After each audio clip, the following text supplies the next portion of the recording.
근데 집에 왔는데 친구가 통닭이 너무 먹고 싶어요. 그럼 엄마 오늘 통닭 먹으면 안 돼? 나 교촌 시켜줘. 여기서 용돈 교육에 문제가 발생합니다.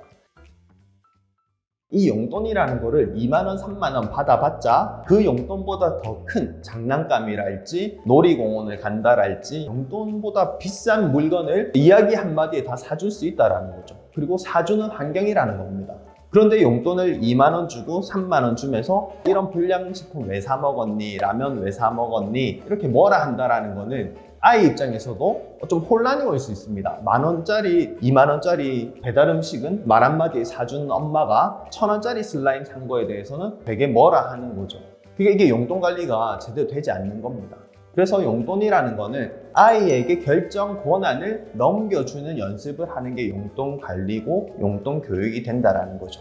그러면 이 용돈을 어떻게 가르쳐야 되냐? 용돈기 입장. 굉장히 올드하죠. 올드하지만 용돈기 입장 쓰는 훈련을 초기에 한 3년 정도 하면 굉장히 좋습니다. 그럼 용돈기 입장을 하나 만들어서 주고 매달 1일 날 용돈을 3만 원을 줬다. 그러면 들어온 돈 3만 원. 그럼 아이가 이제 생활을 하면서 쓰겠죠. 오늘 슬라임 1,000원, 아이스크림 500원. 그게 한 달이 딱 모여서 다시 다음 달 1일이 되는 날 가족끼리 모여서 지난달에 용돈 3만 원 중에 28,000원을 썼고 2,000원이 남았구나. 과자를 사 먹은 것보다 장난감이나 놀이에 쓴 돈이 더 많구나. 이게 또 요즘 아이들 사이에 유행이니 이런 거를 많이 가지고 노니 학교 생활이나 이런 부분에서 자연스럽게 부모와 자녀가 대화를 할 수 있습니다. 그리고 어떤 점이 가장 좋았어? 또 어떤 점이 가장 후회됐어? 이런 리뷰를 해주는 겁니다. 그래서 다음 달 용돈을 이제 주면서 그 용돈을 받은 아이한테 이번 달은 돈을 어떻게 쓸 거니? 혹시 사고 싶었던 물건이 있니? 계획을 한번 물어보는 거죠. 그러면서 자연스럽게 계획하는 영역, 아이가 실천하는 영역, 부모님과 리뷰를 하는 영역, 이 세 단계로 용돈 관리는 하실 수 있습니다. 근데 재미있는 게 있어요. 예를 들면 초등학교 들어가면서 용돈 관리를 시작했다 우리 집은. 그러면 아이가 처음에 몇 달 동안은 거의 다 써요. 빨리 씁니다 돈을. 초등학교 1학년 중에 용돈 받는 애들이 생각보다 별로 없거든요. 그러면 자기가 돈이 있으니까 아이들한테 과자를 사준다랄지 젤리를 사준다랄지 금방금방 씁니다. 근데 이게 몇 달이 지나고 나면요, 아이가 이렇게 써줘봤자 이렇게 좋은 피드백이 오지 않구나, 이런 걸 느끼게 됩니다. 자연스럽게. 그러면서 어떻게 하냐면 스스로 계획을 세워요. 나한테 쓸 돈을 얼만큼, 친구한테 쓸 돈이 얼만큼, 이렇게 분리를 합니다. 그리고 이 용돈 교육이 한 1년 정도 넘어가면요, 어떤 상황이 발생하냐면 사람은 긍정적인 피드백을 받으면 기분이 좋지 않습니까? 내 용돈을 이제 사랑하는 나의 가족이나 형제나 부모님을 위해서 아이가 돈을 쓰기 시작합니다. 한 달 용돈 3만 원 중에 한 달 동안 2만 원을 쓰고 만 원이 남았습니다. 그럼 이 만 원으로 아이가 또 플렉스를 한번 한다라는 거죠. 엄마 오늘 너무 피곤하지? 내가 엄마가 좋아하는 아메리카노 사줄게. 가자.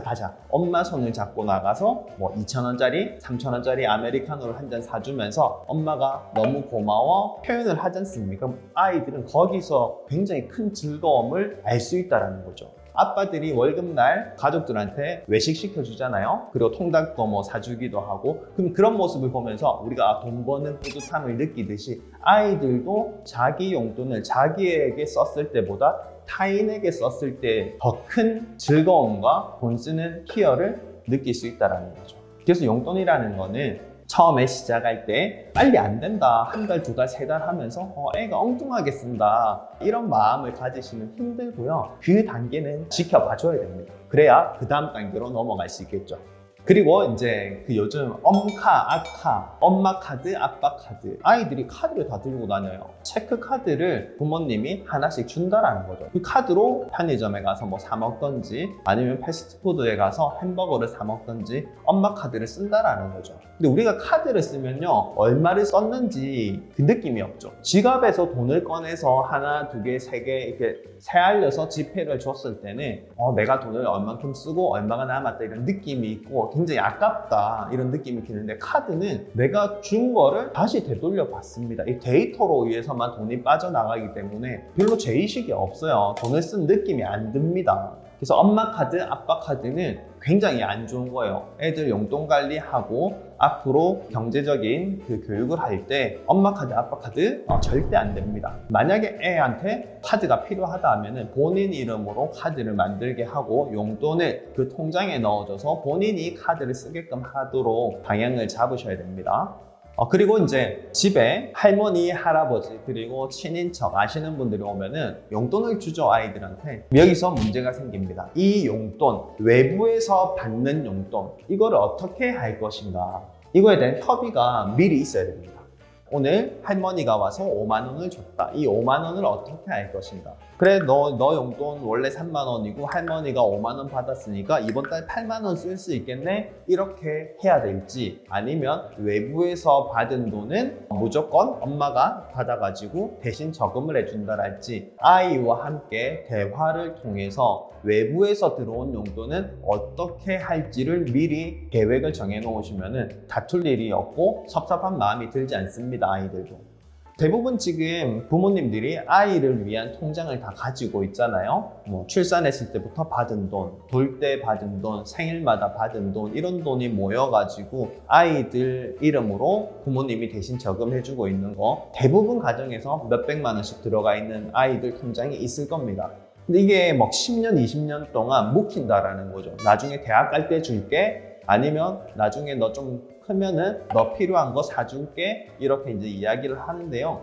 이게 저축이라는 것도 목적이 있어야 됩니다. 맹목적으로 그냥 넣어둔다, 그냥 보관한다, 이거 크게 의미가 없어요. 목적이 없는 저축, 내가 받은 액수만 쌓여 있는 거지 장기적으로 보면은 큰 도움이 되지 않습니다. 그럼 이런 것도 어떻게 관리하면 좋을지, 주식을 한다랄지, 펀드에 넣는다랄지 여러 가지 상품을 한번 알아보실 수도 있고요. 무조건 저축해서 나중에 10년 뒤에 줄게, 너 대학 갈 때 줄게, 이러기보다는 아이와 협의를 통해서 아이에게 필요한 책상을 바꾼다랄지, 노트북을 산다랄지, 나중에 학년이 올라가면서 스마트폰을 바꾼다라고 할 때 그때 여기에 있는 돈을 일부 사용한다랄지, 이런 부분을 협의를 통해서 정하면 좋고요.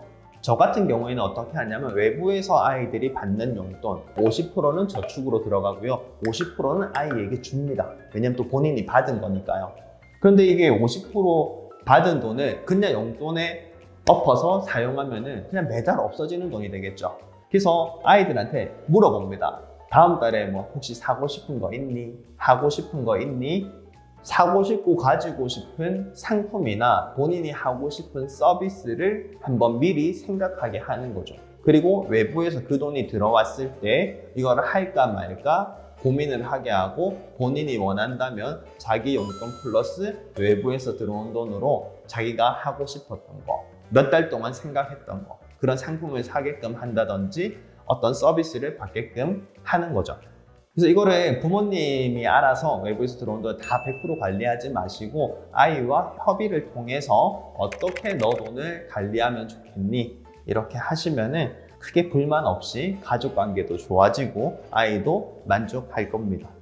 그리고 그 용돈을 주는 주기 일주일마다 주시는 분들이 굉장히 많으세요. 매주 월요일날 5,000원이다, 아니면 10,000원이다, 이렇게 용돈을 주고, 그러면 아이가 플랜을 세우는 게 월, 화, 수, 목, 금 5일 생활만 계획을 세웁니다. 그런데 한 달에 한 번 용돈을 받는 아이는 4주의 계획을 세워야겠죠. 즉 생각의 범위와 고민해야 될 범위가 굉장히 넓어지고 깊어지게 됩니다. 그래서 용돈이 꼭 처음일지라도 한 달 단위로 주시는 게 좋아요. 그래서 한 달 단위로 한번 줘보시고 잘 못한다 그런다고 금방 포기하지 말고, 아이에게 용돈을 주는 목적이 뭐냐면 돈을 잘 쓰게 하기 위한 연습의 과정을 거치는 겁니다.